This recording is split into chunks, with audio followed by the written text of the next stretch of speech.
राधे राधे। सिद्धिविनायक मूर्ति की जय। कलये सुन्दराकारं सतैक प्रियदर्शनम् अज्ञाननाशकं देवं सद्गुरुं मुरलीधरं सद्गुरु महाराज की जय। இன்று மார்கழி திங்கள் 6ஆம் நாள் 6வது பாசுரம் பார்க்க போகிறோம். கேரளாவில் அம்பலப்புழாவில் இருந்து 25 கிலோமீட்டர் தொலைவில் உள்ள 108 திவ்ய தேசங்களில் ஒன்றான திவ்ய பிரபந்தத்தில் பாடப்பெற்ற தலமான திருவமண்டூர் என்ற தலத்தை குறித்து ஆண்டாள் நாச்சியார் இப்பாசுரத்தை தொடுத்துள்ளார் என்று கூறுவர்.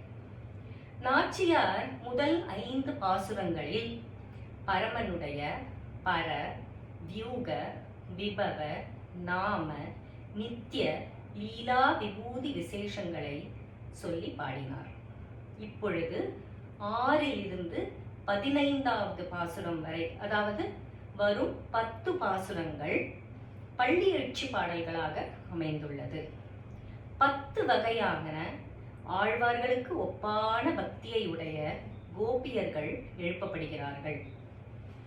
புள்ளுஞ்சிலம்பினக்கான் புள்ளரையன் கோவிலில் வெள்ளை விழுச்சங்கின் பேரரவம் கேட்டிலையோ, பிள்ளாய் எழுந்திராய் பேமுலை நஞ்சுண்டு கள்ளச்சகடம் கலக்கழிய கால் ஒச்சி வெள்ளத்தரவில் துயல் அமர்ந்த வித்தனை உள்ளத்து கொண்டு முனிவர்களும் யோகிகளும் மெல்ல எழுந்து அரி என்ற பேரரவம் உள்ளம் புகுந்து குனிந்தேரோ வெம்பாவாய் என்று உள்ளே துயிலும் கோபியரை வெளியில் இருப்பவர்கள் எழுப்புகிறார்கள்.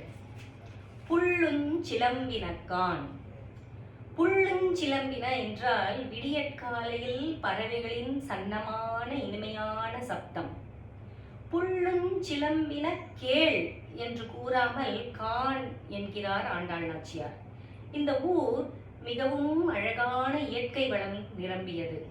படுக்கையில் இருந்து பறவைகளை காண முடியும். அதனால் புள்ளுஞ்சிலம்பினக்கான் என்று கூறுகிறார். புள்ளரையன் கோயிலில் வெள்ளை வெளிச்சங்கின் பேரரவம் கேட்டிலையோ. புள்ளரையன் கோயிலில். புள் என்றால் பறவை, அரையன் என்றால் தலைவன். புள்ளரையன் என்றால் பறவையின் தலைவனான கருடன்.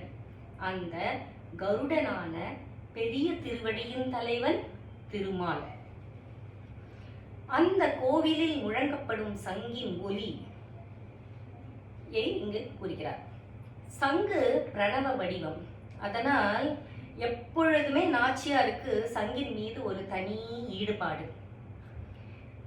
முதலில் கூறியது சன்னமான பறவையின் சிறிய ஒலி. இப்பொழுது கூறும் சங்கின் ஒலி பேரரவம், பெரிய ஒலி. திருமாலின் திருப்பள்ளி எழுச்சியை காண பக்தர்களை கோவிலுக்கு அழைக்கும் பெரிய ஒலியான சங்கின் முழக்கம். அதுவுமா கேட்கவில்லை என்று வினவுகிறார். பிள்ளாய் எழுந்திராய். அந்த கோபிய கூட்டத்திற்கு புதியவள். அதனால் பிள்ளாய், பிள்ளைத்தனம் உடையவளே, எழுந்திராய், எழுந்திரு. அப்பவும் அவள் எழவில்லை. கோபியருக்கு கண்ணனை பற்றி சொன்னால் நெஞ்சுருகி கட்டாயம் எழுந்திடுவாள் என்று பேய் முலை நஞ்சுண்டு கள்ளச்சகடம் கலக்கழிய என்று சொல்கிறார். குழந்தை கிருஷ்ணன் கம்சனால் அனுப்பப்பட்ட அரக்கியான பூதகியின் விஷப்பால் உண்டு அவளை மாய்த்தான். சக்கர் வடிவில் சூக்ஷ்மமாக வந்த சகடாசுரனை தன் பிஞ்சு காலால் உதைத்து கொன்றான். அப்பேற்பட்ட கண்ணனின் திருவடிகளை நினைத்து வெள்ளத்தரவில் துயலமர்ந்த வித்தனை. பார்க்கடலில் பாம்பை மெத்தையாக விரித்து கள்ள நித்திரை கொள்ளும் திருமால். அவர் எப்பொழுதும் இந்த உலக உயிர்களை எப்படி உத்தாரணம் செய்வது என்று யோசிப்பதால் எப்படி தூக்கம் வரும்? தூங்குவது போல் பாவனை செய்கிறார். வித்தனை, வித்து என்றால் விதை. அந்த பெருமாள் தானே இவ்வையகத்துக்கெல்லாம் விதை போன்றவன். அப்பேற்பட்ட வித்தனை உள்ளத்து கொண்டு முனிவர்களும் யோகிகளும் மெல்ல எழுந்து. அந்த முனிவர்களும் யோகிகளும் தம் ஹிருதய கமலத்தில் பரமன் பைய துயிலுவதை கண்டு கொண்டு அவளுக்கு அழுக்காமல் மெல்ல எழுந்து ஹரி என்ற பேரரவம், ஹரிநாம சங்கீர்த்தனம் செய்கிறார்கள். அந்த பெரிய ஒலி அதுவுமா கேட்கவில்லை? அதை கேட்டு உள்ளம் குளிர்வாயாக, உள்ளம் குளிர்ந்தேலோ ரெம்பாவாய், அதை கேட்டு உள்ளம் குளிர்வாயாக என்று எழுப்புகிறார்கள். ஹரே ராம ஹரே ராம ராம ராம ஹரே ஹரே, ஹரே கிருஷ்ண கிருஷ்ண கிருஷ்ண ஹரே ஹரே, ஹரே ராம ராம ராம ஹரே ஹரே, ஹரே கிருஷ்ண கிருஷ்ண கிருஷ்ண ஹரே ஹரே, ஹரே ராம ராம ராம ஹரே ஹரே, ஹரே கிருஷ்ண கிருஷ்ண கிருஷ்ண ஹரே ஹரே. ராதே ராதே.